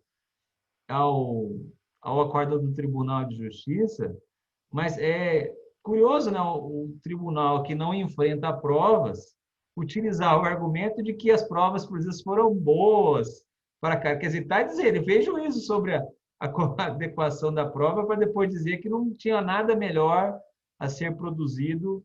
Na verdade, aqui foi um argumento para salvar o processo que já devia ser antigo. Exatamente. É um argumento consequencialista, como você bem disse. Então, aqui já passou muito tempo, isso aqui não vai mudar nada. Então, vai, segue o jogo. Você que é o craque disso, Rodrigo, para quem ainda não conhece essa parte do trabalho do professor Rodrigo, né, ele é ao lado do professor Fabiano Carvalho, o seu sócio do escritório. Os dois são duas das maiores autoridades sobre ação rescisória no Brasil, né? Então, assim, eles canalizam no escritório as ações rescisórias mais importantes que existem lá em São Paulo e em muitas partes do Brasil. Você não acha, Rodrigo, que tem aqui um fundamento para uma rescisória, que nesse caso do ministro Raul Araújo, aí por não observância de litisconsórcio necessário, é bem verdade que aqui a gente tinha o Código Velho, que a gente tinha, como você colocou no início, o regulamento lá de 39, que foi construído jurisprudencialmente, mas fosse um julgamento como esse, à luz do CPC de 15, com o 601 caput, acho que tinha um bom fundamento para a rescisória. O que você acha? Em tese teria, o problema é uma súmula do STF, que é a súmula 343. É verdade, para lá e para cá. Né?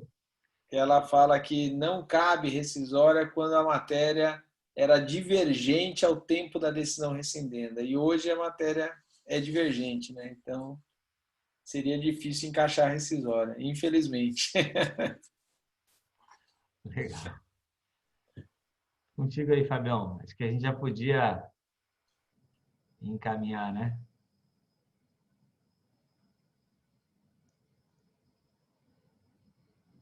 Tá sem som, Fábio. Tá. Agora. Tem mais uma questão, mas acho que a gente já enfrentou também.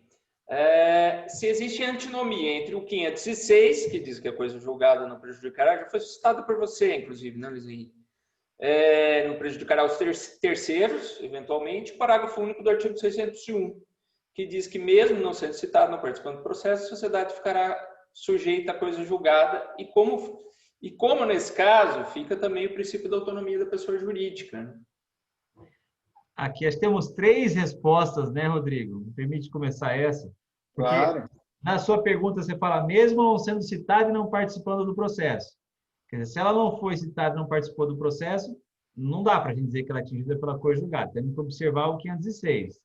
Agora, se a gente admitir que ela está participando do processo por seu substituto processual sócio, tudo bem, ela está vinculada à coisa julgada, os dispositivos eles combinam.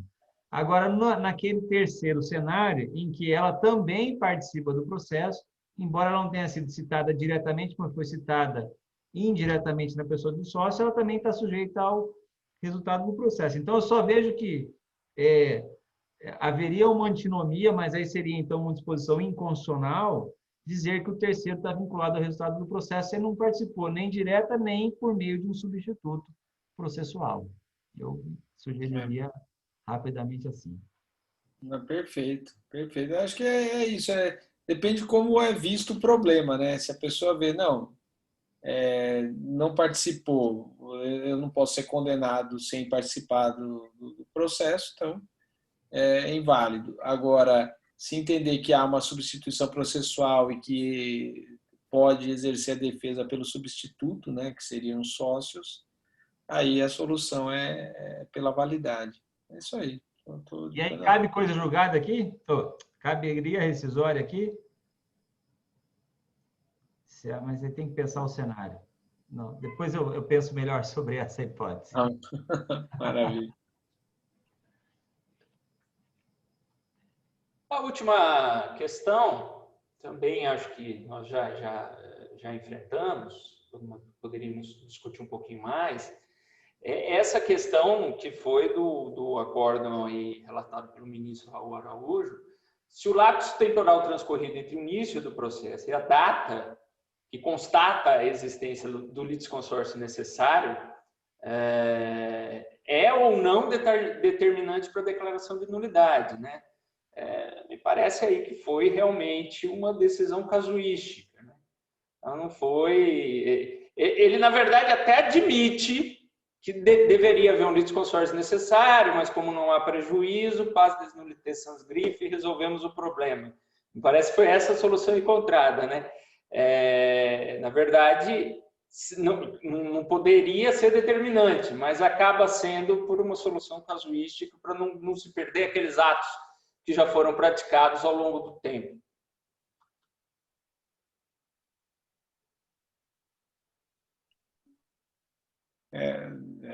Exatamente, como o Volpi já tinha mencionado, né? Foi uma solução que ele tentou achar para aproveitar o processo. Vamos salvar isso daqui, não é o certo, está errado, mas vamos salvar isso daqui.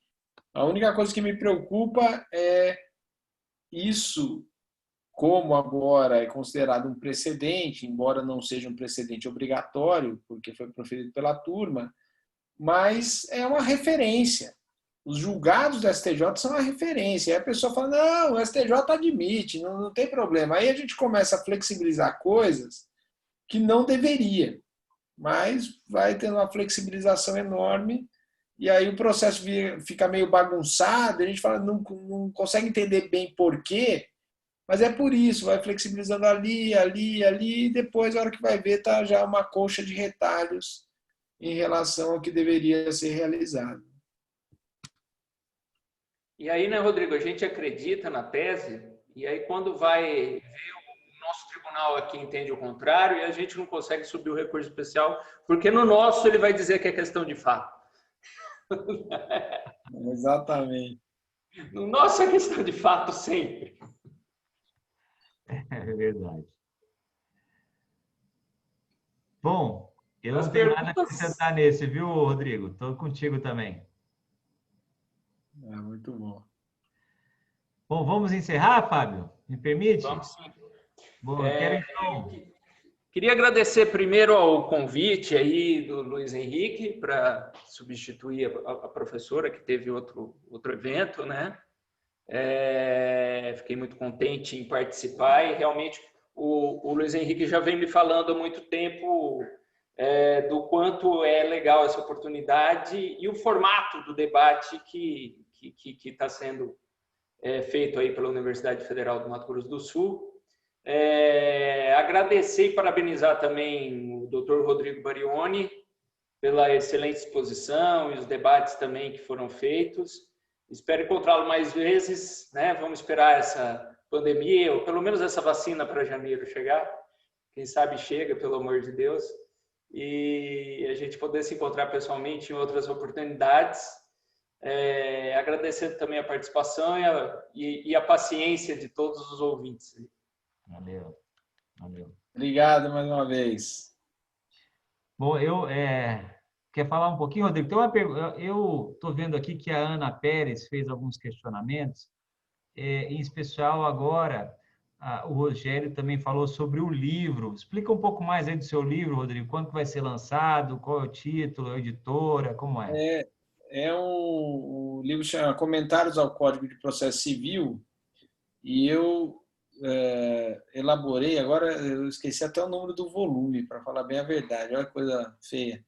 Mas é um dos volumes de uma coleção que começa, o primeiro volume foi escrito pelo professor Cândido Dinamarco, e ela é coordenada pelo Luiz Guilherme Bondioli, pelo João Naves da Fonseca e pelo José Roberto Gouveia, que são os atualizadores da obra do Teotônio Negrão. Então, eles fizeram essa coordenação desse trabalho e será um dos volumes. Agora, olha, deixa eu ver se eu tenho fácil aqui. É o volume 11, pronto, volume 11. E vai tratar dos procedimentos especiais, na verdade, de uma parte dos procedimentos especiais, são 5 primeiros procedimentos especiais: consignação de pagamento, prestação de contas possessórias, divisão e demarcação de terras e dissolução parcial de sociedade. Então, eu espero que seja editado. Está lá na editora, falaram que ia sair ainda esse mês, ia ser comercializado no mês que vem. Eu estou aqui na expectativa, né? A gente aguarda o nascimento aqui ansiosamente. Mas agradeço mais uma vez a oportunidade de poder discutir aqui com vocês, debater com o meu amigo Volpe, debater com o Fábio. Para mim é sempre um prazer estar na presença de vocês e agradecer às pessoas aí pela paciência com que puderam me ouvir aí essas ideias. E eu acho que são ideias que ainda sempre estão em formação, e esses debates são muito ricos por isso, porque fazem a gente pensar, fazem a gente refletir sobre as posições adotadas.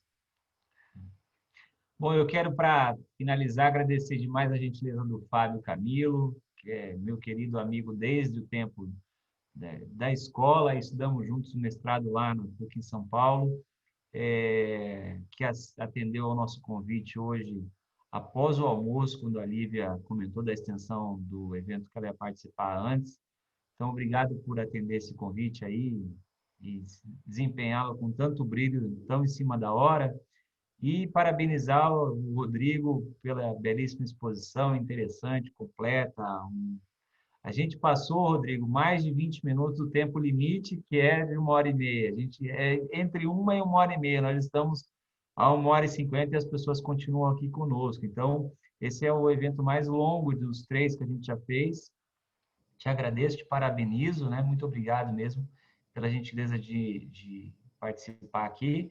E, por último, agradecer a todas as pessoas que estão conosco aqui, que vêm nos acompanhando desde o primeiro encontro. Já fica o convite para o próximo, né? A gente está fazendo o registro da presença de vocês, lá para que, ao final, a gente possa emitir o certificado a quem participar de 70% das atividades, né? Esse é o critério da Universidade Federal para a concessão desse certificado. Mas, enfim, peço que continuem conosco.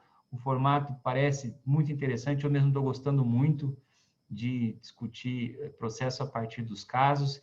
E, com isso, não sei, antes, para finalizar, me vi aqui, viu o Henrique, do CAGEF, e também o Felipe, que estão nos ajudando a organizar. E também não posso, ao final, deixar de agradecer ao Programa de Pós-Graduação da Federal. Aqui temos alunos do mestrado, a Coordenação de Direito, na pessoa da professora Ines, e a Escola Judicial do Tribunal de Justiça de Mato Grosso do Sul, EJUDE, na pessoa do desembargador Júlio, que também disponibilizará esses debates que estamos aqui proporcionando aos juízes e servidores na plataforma da Escola Judicial do Tribunal de Justiça de Mato Grosso do Sul.